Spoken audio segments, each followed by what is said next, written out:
सही लगता है कुछ देर में अरे यार सपोर्ट जरूर करना पड़ेगा।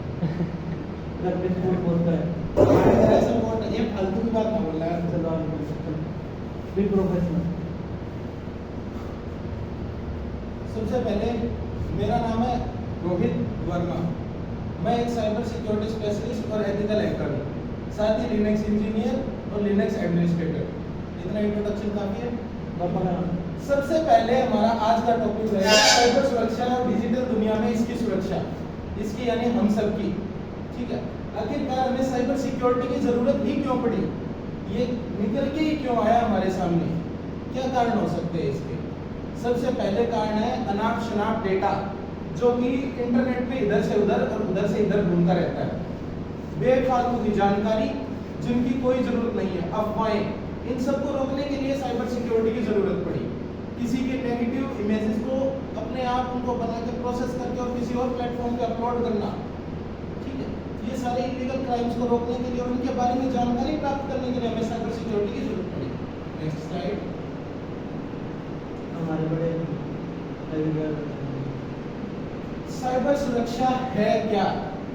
सबसे पहला सवाल, कोई भी टॉपिक शुरू होने से पहले उस टॉपिक के बारे में हम पढ़ ही क्यों रहे हैं, आखिरकार वो टॉपिक है क्या, ये सवाल हमेशा आता है। सबसे पहला ये कि साइबर सुरक्षा है क्या। ये सबसे पहली सुरक्षा कि कंप्यूटर, मोबाइल, नेटवर्क और डेटा को दुर्भावनापूर्ण हमलों से बचाना। कोई भी सर्वर हो गया, कोई भी जानकारी हो गई जो हमने बनाई है और अगर वो इम्पोर्टेंट है या सभी का पर्सनल डाटा इम्पोर्टेंट होता है, उस डाटा को बचाने के लिए, ठीक है, उसकी सुरक्षा के लिए मालवेयर से, ट्रोजन हॉर्सेस से और वायरसेस से बचाने के लिए जिसका इस्तेमाल करते हैं, जैसे कि हमारा नॉर्मल होता है फायरवॉल। फायरवॉल का सभी ने नाम सुना है, ठीक है, आपने सुना ही है, ठीक है, फायरवॉल का सभी ने नाम सुना है। माइक्रोसॉफ्ट के अंदर डिफेंडर फायरवॉल होता है, अपडेटेड होता है और डिफॉल्ट होता है, ठीक है। वैसे ही एंड्रॉइड के अंदर कुबरनेट के नाम का इस्तेमाल होता है, जिसे कुबरनेट फायरवॉल कहते हैं। ये लिनक्स से ऑपरेट होती है, GNU से। सेकंड है गोपनीयता, यानी क्या नहीं, गोपनीयता, छिपा हुआ प्राइवेसी, ठीक है, हिंदी में काफी भारी नाम है लेकिन इंग्लिश में कहें तो गोपनीयता यानी प्राइवेसी। सूचना की गोपनीयता, अखंडता और उपलब्धता की सुनिश्चित करना। एंड टू एंड एन्क्रिप्शन, किसी ने सुना है नाम?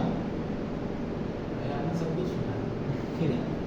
किसी भी चीज को एंड टू एंड एन्क्रिप्ट करना, ये उसकी प्राइवेसी को बढ़ावा देना उसके सपोर्ट में होता है, ठीक है। भी आपका एक पर्सनल स्पेस, आपने कोई भी ऐप डाउनलोड किया जो end to end encryption support करता है, वो आपका क्लाउड स्टोरेज के अंदर एक आपका पर्सनल स्पेस बनाता है जिसे सिर्फ आप ही लॉगिन कर सकते हो, ठीक है, कोई और उसे छेड़ नहीं सकता, खुद कंपनी भी नहीं, क्योंकि ये एक लीगल डॉक्यूमेंट से बंधा हुआ होता है।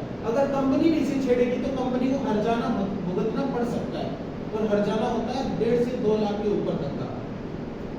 दूसरा है सतर्कता। सतर्कता क्या होता है? अलर्टनेस। हर उपयोगकर्ता की जिम्मेदारी है कि वह डिजिटल खतरों से अवगत रहे, ये सिर्फ नाम के लिए।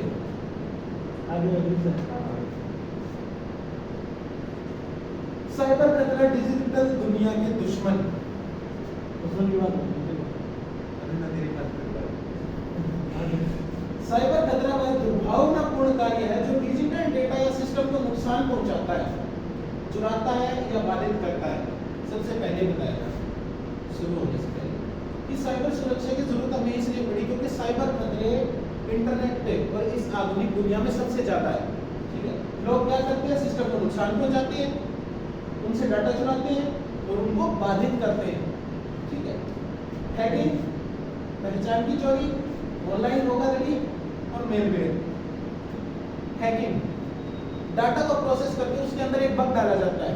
वो बग एक इस तरह का कार्य करता है जैसे कि राजा महाराजा गुप्तचर भेजते थे किसी दूसरे राज्य का डाटा लेने के लिए, जासूसी कह सकते हैं इसे।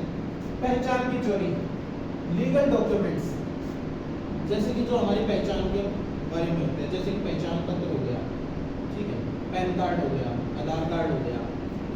इसका सबसे बड़ा स्कैम अभी भी चल रहा है, जिसे हटा दिया ठीक है ना? हाँ।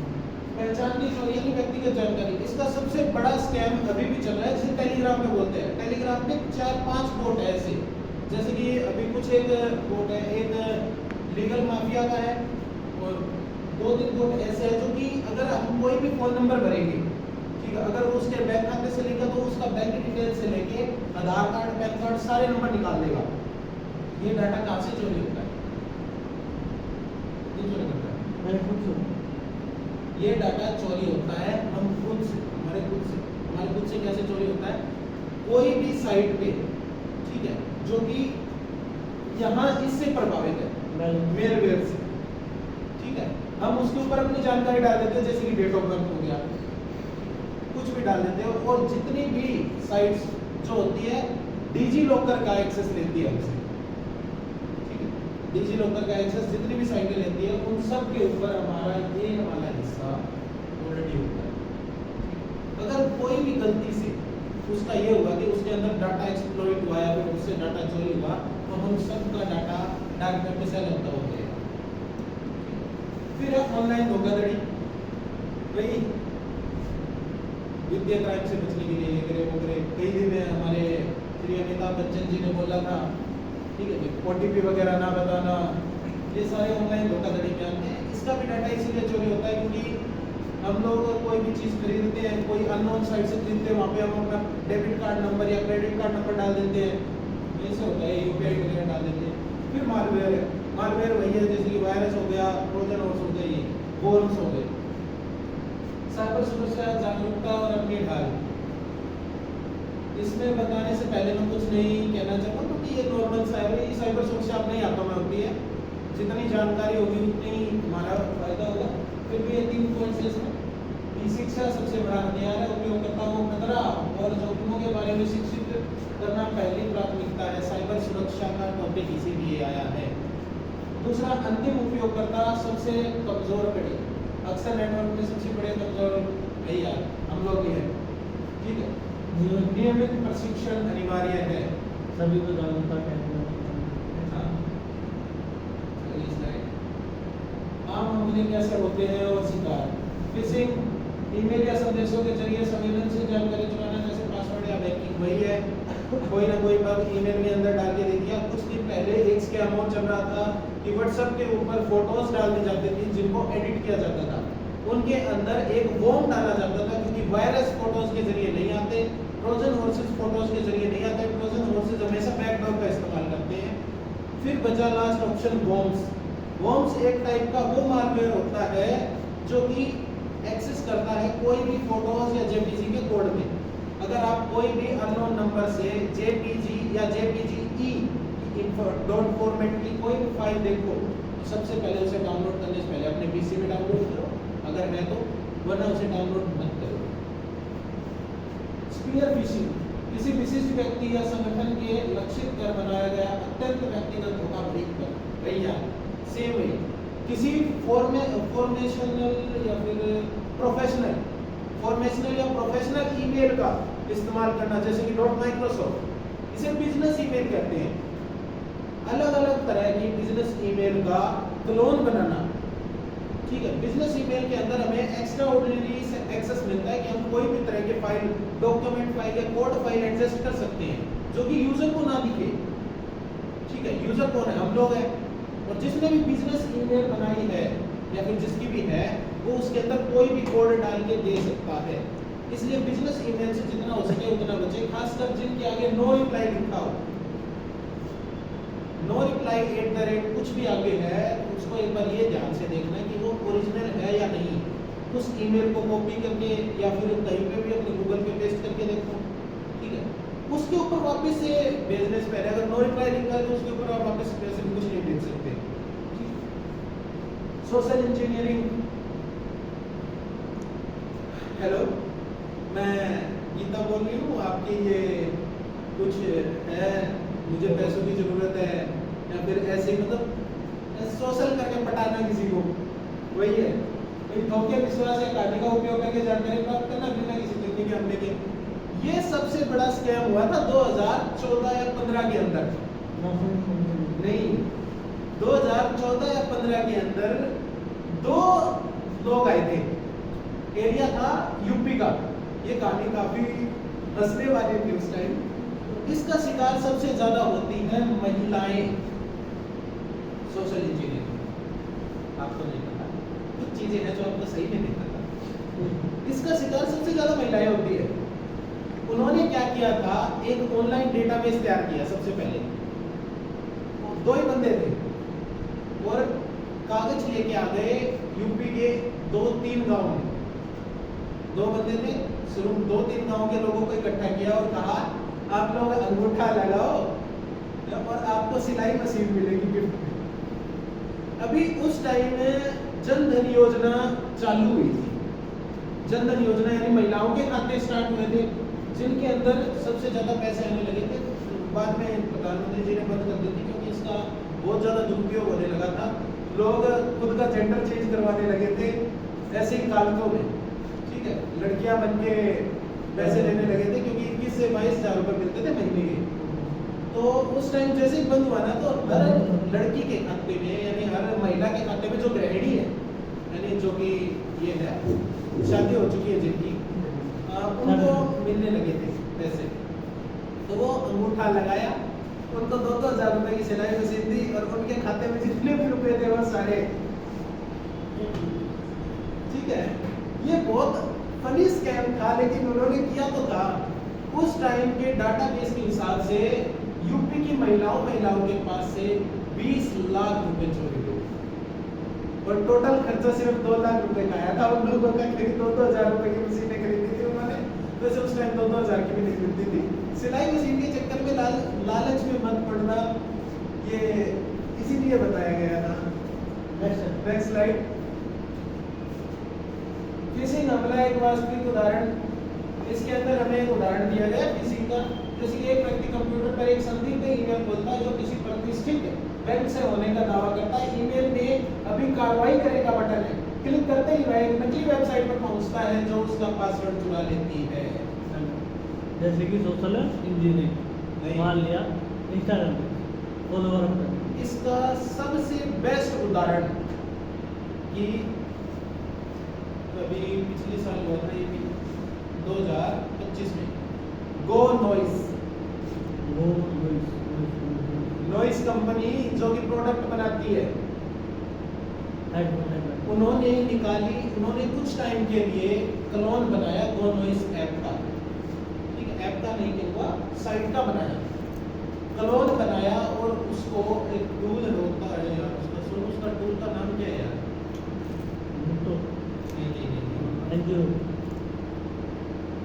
मतलब क्लोन बनाई अच्छा उसका अगर हाँ ब्लू स्पाइडर लिली, ये थोड़ा सा उस टाइप का टूल था। मतलब ये उसमें डिमन स्लेयर में भी नाम आएगा इसका। लेकिन ये सही में एक टूल था, उसका स्पाइडर जैसे स्पाइडर फुट होता है, ठीक है, सेम वैसा ही ब्लू कलर का टूल जो कि किसी भी साइट का हूबहू कॉपी बनाई और कॉपी बनाने के बाद उसी साइट को कुछ टाइम के लिए सिक्योरिटी बाईपास करके मेन साइट की जगह पे रख देता था वो। बाद में ये टूल बैन कर दिया गया था, लिनक्स ने खुद बैन किया था इसे। आगे चलें। भारत में साइबर अपराध की रिपोर्टिंग, ये घटिया पोर्टल जो कभी नहीं चलता, ठीक है। दूसरा कोई बात नहीं, मैं मुंह पे कहने लग रही हूँ, ये पोर्टल कभी नहीं चालू होगा, चाहे कहीं चालू कर लो, ये होगा ही नहीं चालू। दिक्कत क्या है? दिक्कत है इसकी बेकार सुरक्षा, साइबर सुरक्षा का खुद पोर्टल सिक्योर नहीं है। अगला helpline, national cyber crime portal है, जो भी हेल्पलाइन नंबर 1930 या हमेशा भेजी जाएगा, उठाएंगे के लिए, ठीक है। फिर क्या करें जी? महिलाओं और बच्चों के खिलाफ साइबर अपराध कुछ नहीं है। प्राइवेट सेक्टर के अंदर सिर्फ 2 या 3 वेबसाइट ऐसी है जो अगर आपकी कोई भी फोटो वायरल हो जाती है, वीडियो हो जाती है, तो 2 या 3 वेबसाइट है जो हम बाद में बता देंगे आप लोगों को, अभी फिलहाल मेरे को भी नाम याद नहीं है, वो सरकार के अंडर में नहीं आती, लेकिन उनके साथ सोशल इंजीनियर मतलब ये जो सोशल पार्टनर्स है सारे, वो आपकी कोई नॉर्मल 3-4 फोटो लेंगे, ठीक है, और उसके बाद में उनको देखो सिखा लिए उसको फटके मारो, ठीक है। तो ऐसे आपके फोटो को स्कैन करेंगे और अगर कुछ भी आप आपकी कोई संदिग्ध फोटो जैसे कोई भी सोशल साइट पे है तो वो वहाँ से डिलीट हो जाएगी। इनका कोई फायदा नहीं है, अगली साइट पे चला जाएगा। कंप्यूटर सुरक्षा का प्रमुख पहलू डिजिटल सुरक्षा, मजबूत पासवर्ड, दो चरणीय प्रमाणीकरण, टू फैक्टर ऑथेंटिकेशन 2FA, यानी पासवर्ड बनने के बाद भी OTP या बायोमेट्रिक से वेरिफिकेशन करना। ठीक है। भौतिक सुरक्षा, हार्डवेयर की सुरक्षा के लिए ताले सुरक्षित स्थान और निगरानी सुनिश्चित करें। घरों बाहर जाओ तो संदूक का ताला पुलिस लगाए करें। संदूक के को नहीं। IoT की फुल फॉर्म क्या है?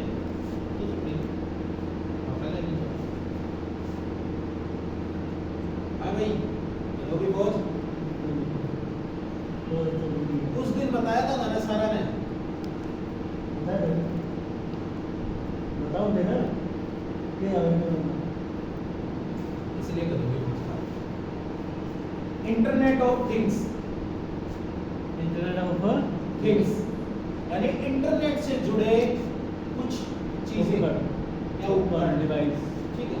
स्मार्ट उपकरणों के बढ़ते उपयोग से सुरक्षा और महत्वपूर्ण हो गई है। ठीक है। वो जानते हैं इस युग के सर्वेक्षण चौंकाने वाले आंकड़े 32% व्यवसाय से प्रभावित हुए, 32% व्यवसाय में साइबर हमलों का अनुभव किया। ठीक है। और 24% चैरिटीज प्रभावित। चैरिटीज में मतलब क्या हो? चैरिटी दान देना। चैरिटी कौन सा?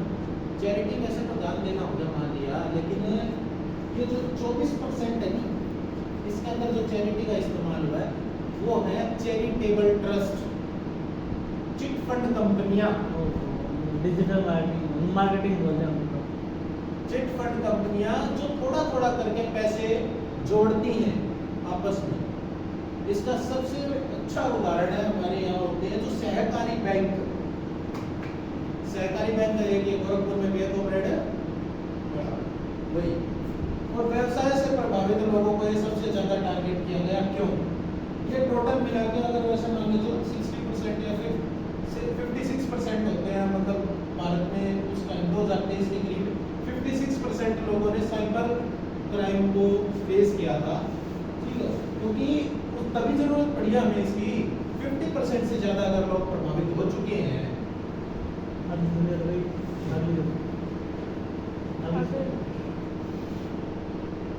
सुरक्षित रहे, सतर्क रहे, मजबूत पासवर्ड बनाए।